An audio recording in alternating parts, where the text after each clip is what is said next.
اور آخرت کی کامیابی کو اللہ تعالیٰ نے اس مبارک دین جس کا نام اللہ نے اسلام رکھا ہے اس کے ساتھ مشروط کر دیا ہے۔ کامیابی کے لیے ایک ہی راستہ ہے کہ اب پوری دنیا کے انسانوں کے لیے دنیا آخرت کی عزت کامیابی کا صرف ایک راستہ ہے اور کوئی نہیں ہے، وہ اسلام ہے۔ دوسری جگہ اللہ تعالیٰ فرماتا ہے جو اس کو چھوڑ کر آئے گا وہ قبول نہیں ہوگا، وہ آخرت میں ناکام ہو جائے گا۔ اللہ تعالیٰ نے اس کو مکمل کیا، اللہ تعالیٰ نے اس کو ہر طرح سے اس کے تمام اجزاء اس میں ڈالے۔ اسلام کا لفظ اس امت کو ملا ہے، پہلے کسی امت کو یہ نام نہیں دیا گیا۔ مسلم کا نام اس امت کے لیے، مومن کا نام اس امت کے لیے۔ ہمارے نبی نے فرمایا اللہ نے اپنا نام سلام رکھا ہے، میری امت کا نام مسلمین رکھا ہے۔ اللہ تعالیٰ نے اپنا نام مومن رکھا ہے اور میری امت کا نام مومنین رکھا ہے۔ اللہ اکبر کا لفظ اس امت کو ملا، اس سے پہلے کسی امت کو اللہ اکبر کا لفظ نہیں ملا، یہ بھی صرف انہی کے ساتھ مخصوص ہے۔ دین مکمل ہوا، نام اسلام رکھا گیا، تکمیل بھی اس امت کے ساتھ ہے اور یہ خوبصورت ناموں کا انتخاب بھی اسی امت کے ساتھ ہے۔ اللہ تعالیٰ اور امتوں کو جب پکارتا ہے تو یا اہل الکتاب سے پکارتا ہے، اور اس امت کو جب اللہ تعالیٰ پکارتا ہے تو یا اہل القرآن کی بجائے اللہ تعالیٰ ان کو کہتا ہے اے ایمان والو۔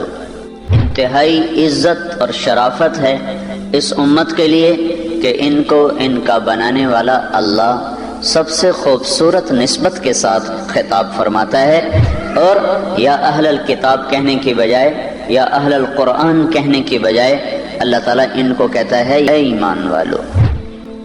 بھائیو، دنیا اور آخرت میں اب کامیابی کی ضمانت یہ دین ہے، باقی ساری چیزیں انسان کو بطور امتحان ملی ہیں، ان کی اللہ کی نظر میں کوئی قیمت نہیں ہے۔ اللہ نے اچھے کو بھی دیا ہے، برے کو بھی دیا ہے۔ فرعون بھی بادشاہی کر گیا ہے اور نمرود بھی بادشاہی کر گیا ہے، اور داؤد علیہ السلام نے بھی حکومت کی ہے، اور سلیمان علیہ السلام نے بھی حکومت کی ہے۔ یہ سب چیزیں کسی بھی انسان کے بڑے اور چھوٹے ہونے کا معیار نہیں ہیں۔ اللہ تعالیٰ کے دربار میں بڑے ہونے کا معیار صرف ایک ہے۔ اے لوگو، قیامت کے دن اعلان ہوگا، ایک اللہ نے عزت کا پیمانہ دیا، ایک تم نے اللہ کے مقابلے میں بنا لیا، ایک اللہ نے تمہیں عزت کا اور کامیابی کا معیار دیا ہے، ایک تم نے اس کے مقابلے میں بنا لیا۔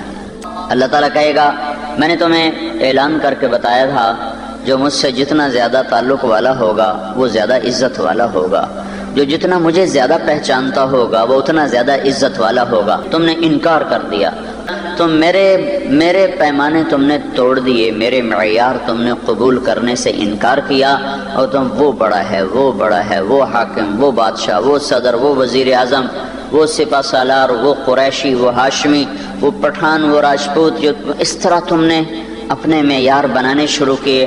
آج تمہارے معیار ٹوٹ جائیں گے، میں اسے پست کر دوں گا اور میرا معیار بلند ہوگا، میرا نسب اونچا ہوگا۔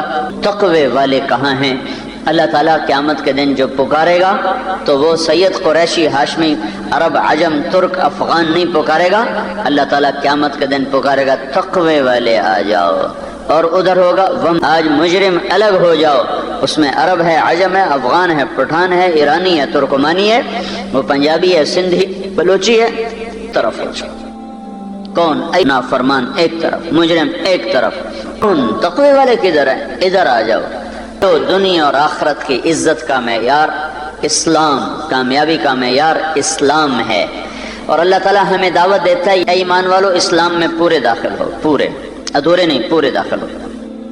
یہاں اللہ تعالیٰ نے اسلام کو ایک گھر سے تشبیہ دی ہے، مسجد کے اندر آ جاؤ، جیسے میں کہتا ہوں بھائی مسجد کے اندر آ جاؤ، تو اللہ تعالیٰ کہہ رہا ہے اسلام کے اندر آ جاؤ، پورے کو پورے اسلام کے اندر آ جاؤ۔ اللہ تعالیٰ نے کہا اسلام میں داخل ہو، گھر سے تشبیہ دی۔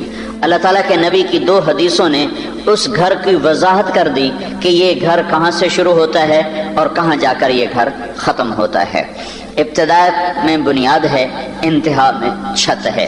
تو اسلام کے گھر کی ابتدا کیا ہے اور آگے جا کر اس کی انتہا کیا ہے، جہاں پر جا کر چھت پڑ جائے گی اور مکمل ہو جائے گا اور تم اس میں پورے شامل داخل تصور کیے جاؤ گے، پھر تم اس قابل بھی ہوگو کہ اوروں کو بھی اپنے گھر میں بلا سکو۔ جب گھر کی چھت ہی نہ ڈلی ہو تو مالک مکان خود گھر میں منتقل نہیں ہوتا، اوروں کو کیسے بلائے گا کہ میرے گھر میں دعوت ہے؟ مکمل ہونے کے بعد بلایا جاتا ہے۔ تو ایک حدیث بتاتی ہے کہ جو اللہ نے اسلام کا گھر بنایا ہے اس کی بنیاد کیا ہے؟ تو میرے نبی نے فرمایا اسلام کی بنیاد 5 چیزیں ہیں۔ وہ کیا ہیں؟ ایک کلمہ ہے لا الہ الا اللہ محمد رسول اللہ، اور نماز ہے، اور روزہ ہے، اور زکوٰۃ ہے، اور حج ہے۔ ان 5 چیزوں کو اسلام کی بنیاد قرار دیا ہے۔ یہ نہ ہو تو اسلام کی نہ دیوار کھڑی ہوگی نہ چھت پڑے گی۔ یہ ہوں اور بڑی کمزور ہوں تو پھر اس پر جو چھت پڑے گی وہ گر کے ٹوٹ جائے گی، بن نہیں سکے گی۔ 5 چیزیں جب معاشرے میں موجود ہوں گی تو یہ معاشرہ اسلام کی چھت سہار سکتا ہے۔